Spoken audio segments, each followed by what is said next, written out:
The train. Isang train ng Saka. Alright, dahil sa nabidyohan namin yung train, sasakay kami sa kanya. Hahanapin lang namin yung sakayan. Yun. Sapa Station.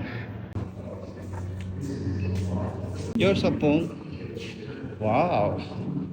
Ang ganda ng estasyon ng tren na yun, ha. Station niya, ganda, social. Ayun, finally, dito na kami sa antayan ng tren. Dito siya dadaan sa napakasosyal na istasyon, Sapa Station. Okay. A few moments later. Wow! Red train.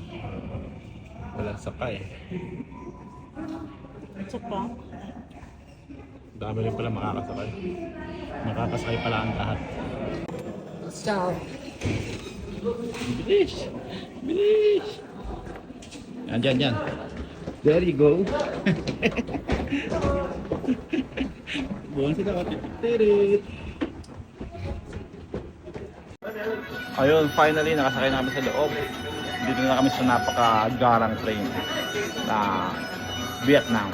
Ito yung loob ng train, guys. Kaya may electric fan sa gitna. May old school electric fan sa gitna. Oh, sting. Ganda. Eto na guys, umaandar na kami. Pero may kasalubong kaming tren, no? Salubungan din pala itong mga idol, oh. Ang galing, oh. Stig.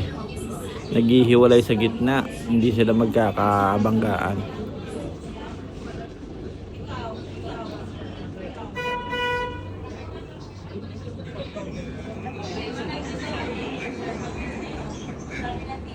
Napupuno rin pala ito mga idol. May mga nakatayo. Parang typical na MRT din. Mangi! Welcome to the train. Ayun na mga idol, maandar na kami. At eto na yung tanawin sa taas. Oh.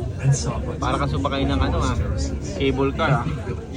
Yan. Lilipat nga tayo sa cable. Ang train na ito ay napupuno ng people. Iba't ibang lahi, iba't ibang lengguwahe. Pero iisa ang layunin na makasakay ng train at makapag-video ng ganito katulad ng ginagawa natin.